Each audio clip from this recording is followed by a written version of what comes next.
Village Crazy Lady Mel. Oh boy. Who I'm a fan of, who I met. I met in Chicago, nice lady. And Erika Kirk did an interview with Jesse Waters. I think this is her first big sit-down interview, I guess. And she's asked if she thinks they got the killer. Do you think that the FBI has the killer? And Mel says, no, the answer is no. She doesn't. So that's supposed to be the. Here's what she says. Do you think they've caught your husband's killer? So something I'm so grateful for is that we have one of the most incredible teams for this case. I would never wish it. You mean Cash Patel? You mean that team? Cash Patel. Okay, I guess that's what she means. But here we go. They have an incredible team. I think that's what she means. I am amazed at it. It is kind of incredible. It is incredible, meaning it's not. They're not credible. They are not credible. I don't think she means non-credible team. She's not including Candace Owens in that. I don't think. But here we go. Upon never wish it upon anybody to have to go through what we are going through. To have seen the autopsy report, to have seen the different evidence portions that have been collected. I trust our team. So here's what, let me just show you. So that's her answer to a simple question.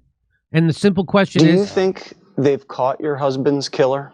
Do you think they've caught your husband's killer? Those are a lot of words. And again, I'm not, I don't know how I would respond. If I was in her position, I give her a lot of sympathy, but that's a long answer to yes. Yeah. If you think yes or no, but she has. Well, Israel killed her husband, so look how she's responding, like she doesn't want to say out loud what she thinks. So let me get back to what Mel Village Crazy Lady says. No, the answer is no. She doesn't think they've caught her husband's killer, and she knows that because she's seen the autopsy report, and it doesn't align with the other evidence that was collected. This was a very straightforward question. Literally, no one answers like this unless there are things they simply can't say. Mm-hmm. And so she says, this person says, my money is on, she's terrified. Of course. They killed her husband in front of the whole damn world. She probably doesn't trust anyone.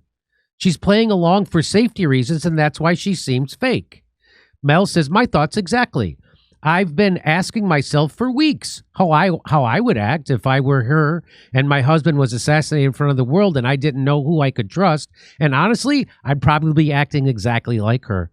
I'm doing my best to pretend everything was fine, which would end looking fake as hell. I'd be scared, so I'd be trying to surround myself with tons of people and distractions all the time too. So I think that's likely. I think that's very likely because that answer was weird. That's a weird answer. She answered like she's Cash Patel and that's her husband. She answered like, I might get in trouble if I say what I think. That's what her answer was. Kyle says, clearly not a resounding yes, and I honestly don't understand why she can't just come out with it. Mel says, I think it's pretty obvious why she can't do that. These psychos literally murdered her husband in front of the whole world, and the FBI is helping them cover it up. That's why. She knows this. She just said she trusts her team. Here you are twisting things. Why? What good can you twisting things do? Says Sherry Sprayberry. That's not a real person. I know. Mel says, I'm not twisting anything, Sherry. She was asked yes or no question, and she gave a non-committal answer. No one asked about her team. You're reading into this just as much as anyone else, whether you admit it or not. Well said, Mel.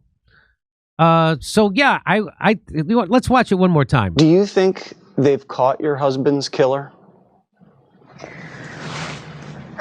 So something I'm so grateful for is that we have one of the most incredible teams for this case. I would never wish it upon anybody to have to go through what we are going through. To have seen the autopsy report, to have seen the different evidence portions that have been collected. I trust our team. Okay, so if you've seen the if anybody has seen the autopsy report, could you please explain to me how a 30-06 bullet doesn't have an exit wound? Can you please explain that to me? Can I use miracles to explain it? And don't use miracles. Ah. Well, then you're not going to be satisfied with any evidence. If I can't tell you about miracle neck bones. So can someone just that's my jumping off point. Where's the bullet? And how come a 30-06 bullet didn't have an exit wound and didn't completely blow his head off? Oh, and how come all the rest of the things that are the details of the case that don't make any goddamn sense? Why did they pave over the crime scene? Why did they? There's a crime scene, and they immediately paved over it. Not only paved over it, but scrubbed it and stuccoed over it. That you don't do that. You don't do that with before he even has a defense attorney. They did that. So now, if the defense attorney wants to challenge anything that the FBI says about the crime scene, they can't. They can't. Jimmy, look. I mean, never mind any of those details. Asking the widow of Charilie Kirk if she thinks they caught the killer and she can't say yes or no, she has to dodge the question as if she were asked something like, what is a woman? Yeah. Right there, if you don't understand that it's 100% a conspiracy just on that alone, you're a dumb cow. I can't help you anymore.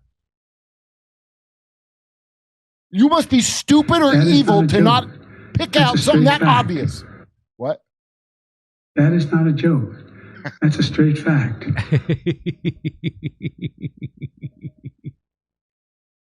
Hey, Kurt, listen. Shitty people do shitty things to you because they feel shitty about themselves, not because you deserve to have shitty things done to you. That's a fact. Sometimes I do. Sometimes I do, but I would say she has kids, okay? Now, whatever her shady background, this and that, because people, you only get the polarized nonsense things. You either get Charilie Kirk, it happened how they said, or she must be the most evil person. How about this? She has kids, and most of you punks would not do the right thing because you have kids, and you're not under the pressure she's under. Most of you would just maybe have to get a new job, and you wouldn't stand up for shit. If you'd like to hear my jokes about the horrible FBI handling of this, come see me in Australia. Come see me in Burbank, California, the day after Thanksgiving.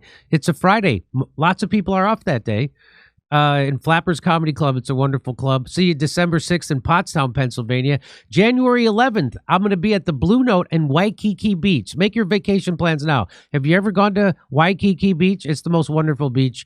I love Waikiki. I love it more than Maui. I love Maui. I love Waikiki more. Come see us in Australia. Second show's added in Melbourne, Sydney, and Brisbane. We'll see you in Burbank, California, the day after Thanksgiving. It's a Friday. And then Pottstown, Pennsylvania, December 6th. Plus, January 11th, we're going to be in Waikiki at the Blue Note. Tickets not available yet for them, but go to jimmydore.com for a link for all the other tickets.